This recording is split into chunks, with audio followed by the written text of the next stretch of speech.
दोस्तों, सभी तीर्थों में प्रयागराज को तीर्थ को राजा क्यों कहा जाता है? प्रयागराज को क्यों कहा जाता है तीर्थराज? प्रयाग को तीर्थराज कहा जाता है। इस सप्तपुरियों का पति कहा जाता है, जबकि उसके नज़दीक काशी को उसकी सबसे प्रमुख पटरानी माना जाता है।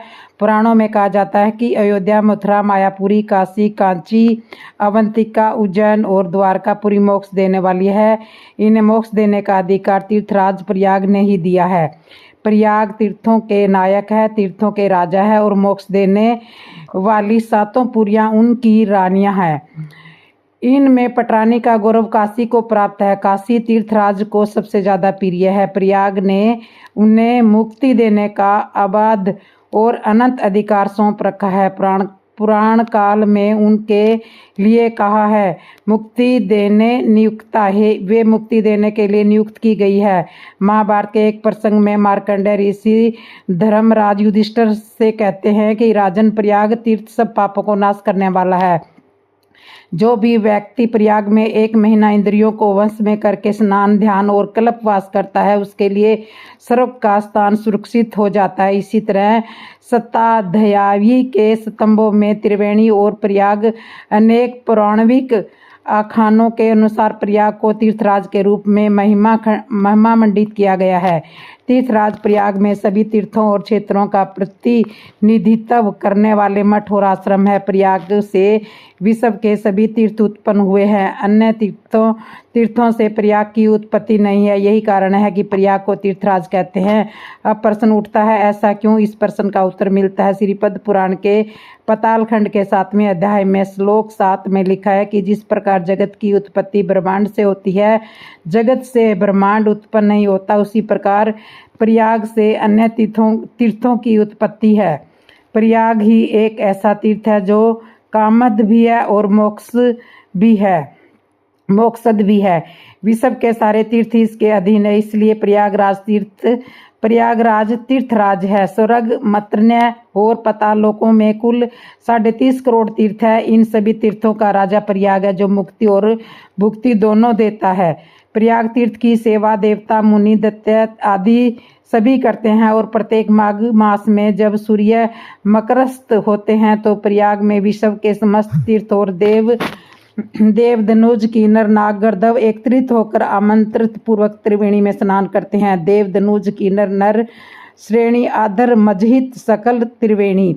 एक कथा के अनुसार, पुराणों के अनुसार सब तीर्थों में ने मिलकर ब्रह्मा जी से प्रार्थना की, हे प्रभु, हम सब तीर्थों में से जो सबसे श्रेष्ठ है उसे आप सबका राजा बना दे, जिसकी आज्ञा से हम सब रहें। तब ब्रह्मा जी ने अपनी दिव्य दृष्टि से अन्य तीर्थों के साथ प्रयागराज तीर्थ की तुलना की और उसका महत्व आंका, जिससे उन्होंने पाया कि अन्य तीर्थों के मुकाबले प्रयागराज तीर्थ अधिक भारी है। तब ब्रह्मा जी ने प्रयाग को ही सब तीर्थों का राजा बना दिया।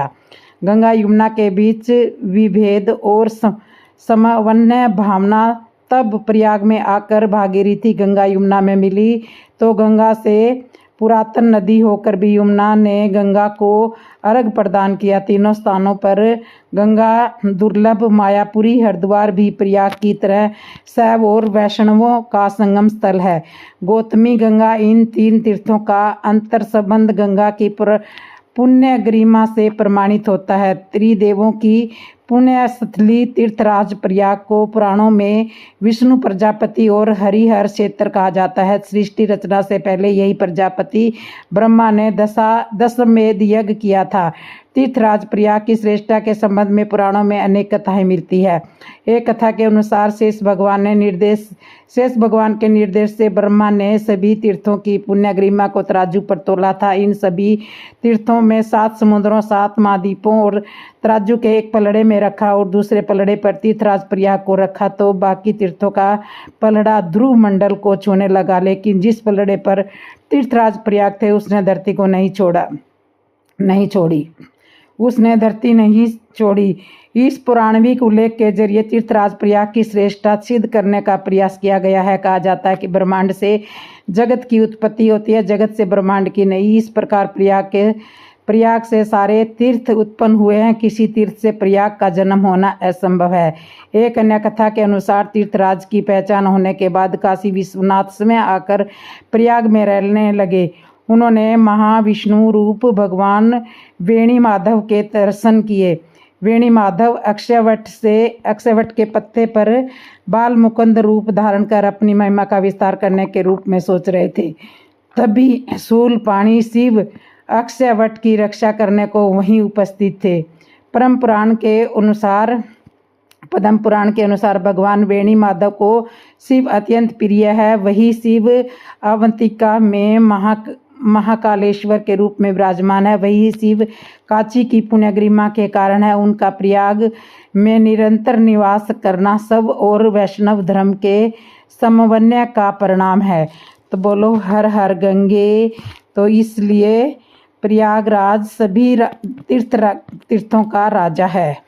महाकुंभ क्यों लगता है? क्या है महाकुंभ में शाही स्नान के अद्भुत लाभ और विशेषता? महाकुंभ मेला जो हर 12 साल में एक बार आयोजित किया जाता है, हिंदू धर्म का सबसे बड़ा धार्मिक और सांस्कृतिक आयोजन है। इस मेले में लाखों श्रद्धालु एकत्रित होकर संगम स्थानों पर पवित्र नदियों में स्नान करते हैं। विशेष रूप से शाही स्नान का अत्यधिक महत्व है, जो महाकुंभ के मुख्य आकर्षणों में से एक है। इसे धार्मिक रूप से अत्यंत पवित्र माना जाता है और इसे करने से न केवल पापों से मुक्ति मिलती है, बल्कि जीवन में आध्यात्मिक शांति और मानसिक संतुलन भी प्राप्त होता है। शाही स्नान का प्रभाव केवल धार्मिक दृष्टिकोण से नहीं होता, बल्कि शारीरिक और मानसिक स्तर पर गहरा होता है, क्योंकि यह व्यक्ति को शुद्धता, ऊर्जा और स्वास्थ्य प्रदान करता है। महाकुंभ में शाही स्नान के अद्भुत लाभ। महाकुंभ में शाही स्नान हिंदू धर्म का एक अत्यंत पवित्र और महत्वपूर्ण अनुष्ठान है। यह स्नान 3 पवित्र नदियों गंगा, यमुना, सरस्वती के संगम पर किया जाता है। शाही स्नान का महत्व धार्मिक, आध्यात्मिक और वैज्ञानिक दृष्टिकोण से अत्यधिक है। शाही स्नान के धार्मिक लाभ। शास्त्रों के अनुसार महाकुंभ में शाही स्नान करने से मनुष्य के पाप धुल जाते हैं और उसे मोक्ष की प्राप्ति होती है। यह स्नान आत्मा को पवित्र करता है और जीवन के दोषों को समाप्त कर देता है। मान्यता है कि इस दौरान स्नान करने से स्वर्ग की प्राप्ति होती है।